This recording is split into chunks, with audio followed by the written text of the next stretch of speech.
सुप्रभात बच्चों। आज हिंदी की क्लास में हम आपको पाठ नंबर 3 शब्द ज्ञान पढ़ाएंगे। वर्णों या ध्वनियों के सार्थक मेल को शब्द कहते हैं।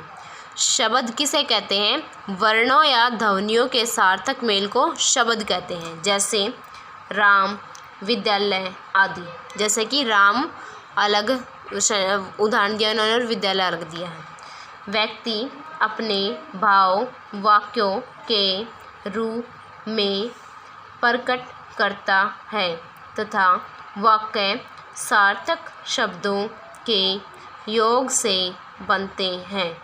अतः हम कह सकते हैं कि शब्द ही किसी भाषा की वास्तविक संपदा है। हम व्यक्ति जो होते हैं वो अपना जो भावनाएं हैं, अपने एक्सप्रेशंस जो हैं वो शब्दों वाक्यों में प्रयोग करते हैं। जैसे कि आपको खाना चाहिए तो आप बोलोगे मम्मी मेरे को खाना चाहिए, तो ये आपका वाक्य हो गया। लेकिन वाक्य भी तो शब्दों से ही बनते हैं ना, सार्थक शब्दों के योग से बनते हैं। तो शब्द को क्या कह सकते हैं हम? भाषा की वास्तविक संपदा कह सकते हैं। हिंदी शब्दावली का वर्गीकरण निम्नलिखित 2 प्रकार से हो सकता है। शब्दों का वर्गीकरण कितने प्रकार से हो सकता है? हिंदी शब्दावली में 2 प्रकार से, सार्थक शब्द और निरर्थक शब्द। सार्थक शब्द कौन से शब्द होंगे? जिनका कोई अर्थ निकलता हो, और निरर्थक शब्द जिनका कोई अर्थ ना निकलता हो। सिंपल सी ये डेफिनेशन आप समझ लीजिए। अब आगे देखिए शब्दों का वर्गीकरण। शब्दों का वर्गीकरण मीन्स बंटवारा। बंटवारा किस तरीके से किया जाता है? हिंदी भाषा में शब्दों का वर्गीकरण निम्नलिखित आधारों पर किया जाता है। निम्नलिखित यानी नीचे लिखे हुए आधारों पर किया जाता है। नंबर 1 उत्पत्ति के आधार पर, नंबर 2 व्युत्पत्ति के आधार पर, नंबर 3 अर्थ के आधार पर, नंबर 4 प्रयोग के आधार पर। कितने आधार पर किया जाता है? 4 आधारों पर किया जाता है। उत्पत्ति के आधार पर, व्युत्पत्ति के आधार पर, अर्थ के आधार पर और प्रयोग के आधार पर। अब है उत्पत्ति के आधार पर वर्गीकरण। उत्पत्ति के आधार पर कैसे वर्गीकृत किया जाता है? नंबर 1 तत्सम शब्द।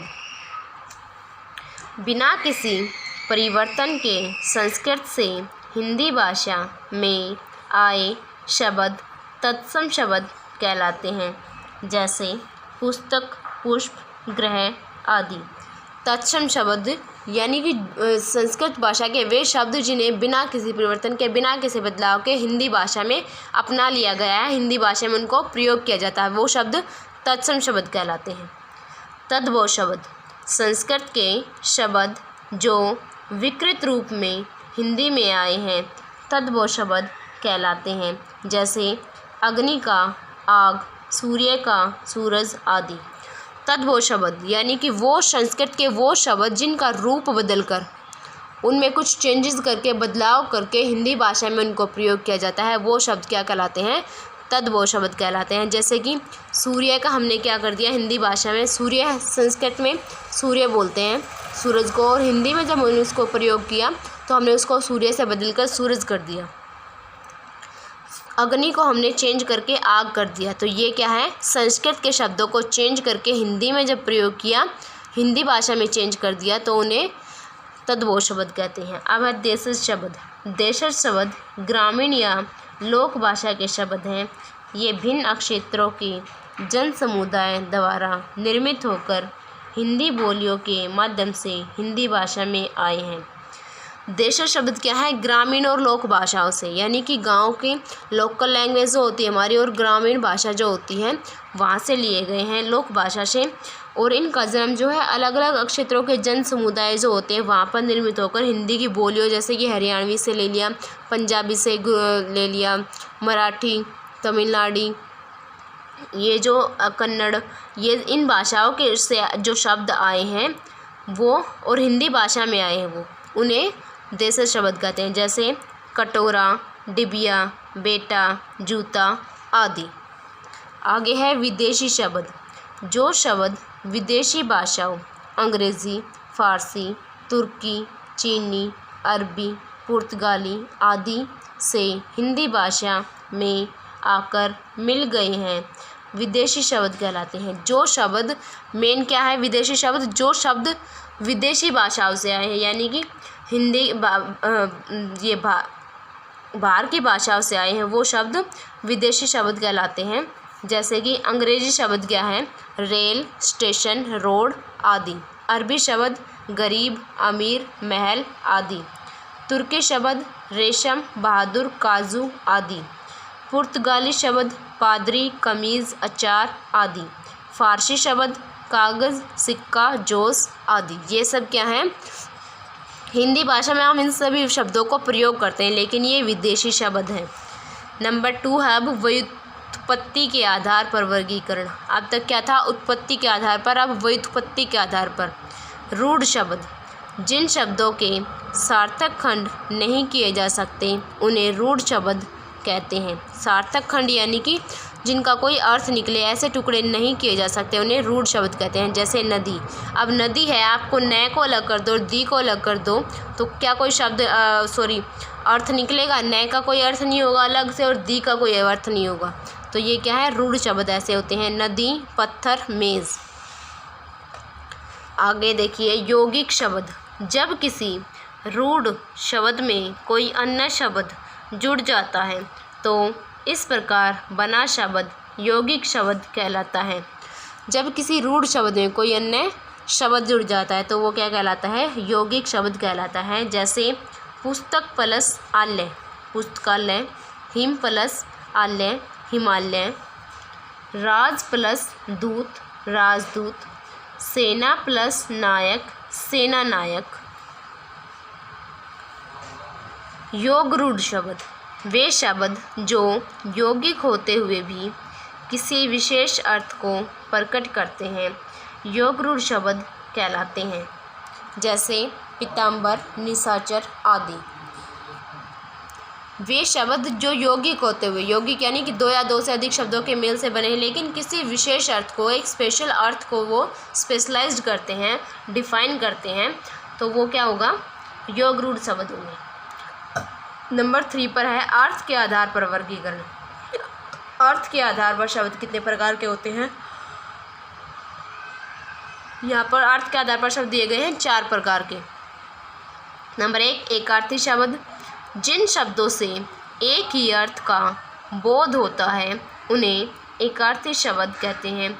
जैसे मेज़, शेर, कुर्सी, पुस्तक आदि। जिन शब्दों से एक ही अर्थ का, सिर्फ एक ही अर्थ हो जिनका, उन्हें एकार्थी शब्द कहते हैं। आगे नंबर 2 अनेकार्थी शब्द, जिन शब्दों से एक से अधिक अर्थों का बोध होता है उन्हें अनेकार्थी शब्द कहते हैं। जैसे उत्तर के 2 अर्थ हैं, दिशा तथा जवाब।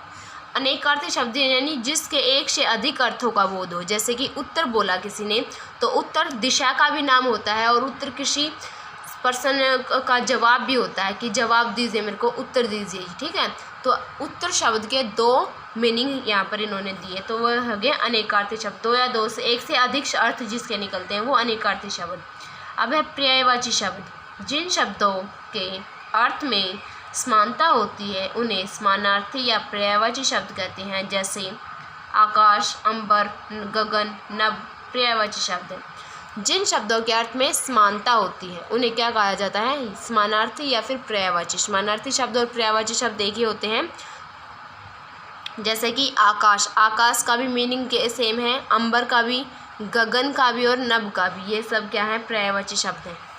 विलोम शब्द, वे शब्द जो एक दूसरे से विपरीत भाव प्रकट करते हैं उन्हें विलोम शब्द कहते हैं। जैसे सुख का दुख, मोटा का पतला विलोम शब्द है।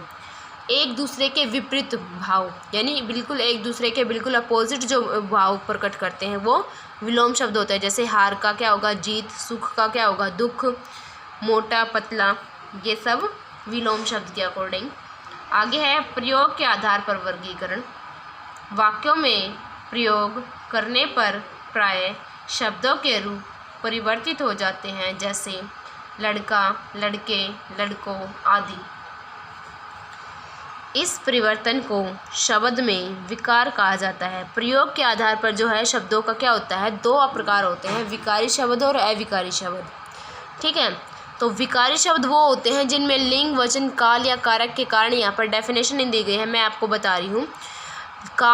विकारी शब्द वो होते हैं जिन शब्दों में काल, कारक या लिंग, वचन के कारण परिवर्तन हो जाता है, वो विकारी शब्द होते हैं। जैसे कि लड़का है तो उसका लिंग भी चेंज कर सकते हैं आप, उसका वचन भी चेंज कर सकते हो। लड़का का लिंग चेंज किया, लड़की हो गया, लड़का का वचन बदला, लड़के हो गया।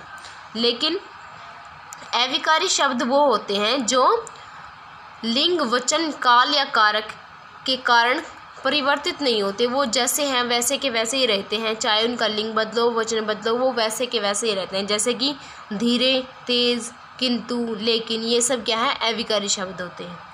तो अब क्या ये आंसर रीड करते हैं। वाक्यों में प्रयोग करने पर प्राय शब्दों के रूप परिवर्तित हो जाते हैं, जैसे लड़का, लड़के, लड़कों आदि। इस परिवर्तन को शब्द में विकार कहा जाता है। जबकि कुछ शब्दों जैसे धीरे, तेज़, किंतु, लेकिन आदि में किसी अवस्था में कोई परिवर्तन नहीं होता, ऐसे शब्द अविकारी शब्द कहलाते हैं। तो जो मैंने आपको डेफिनेशन बताई, जैसे जो आपको समझाया, वो ही इस बात में है कि जिनमें परिवर्तन हो जाता है वो विकारी शब्द, और जिनमें परिवर्तन नहीं होता वो अविकारी शब्द। अब इस प्रकार प्रयोग के आधार पर शब्दों के भेद निम्नलिखित है। शब्द के भेद किसके आधार पर? प्रयोग के आधार पर निम्नलिखित हैं। नंबर 1, शब्द के भेद कितने हैं? विकारी और अविकारी। अब विकारी शब्द के भेद और अविकारी शब्द के भेद। विकारी शब्द के भेद देखिए, संज्ञा, सर्वनाम, विशेषण और क्रिया। ये क्या है? विकारी शब्द के भेद हैं। और अविकारी शब्द के भेद हैं क्रिया विशेषण, संबंधबोधक, विस्मयादिबोधक और समुच्चयबोधक। ये था आपका पाठ नंबर 3 शब्द ज्ञान, जिसको आपको अच्छे से रीड करना है। और इसका एक्सरसाइज वर्क मैं आपको सेंड कर दूँगी, आपको उसे बुक में फिल करना है और उसको अच्छे से याद करना है। Thank you students.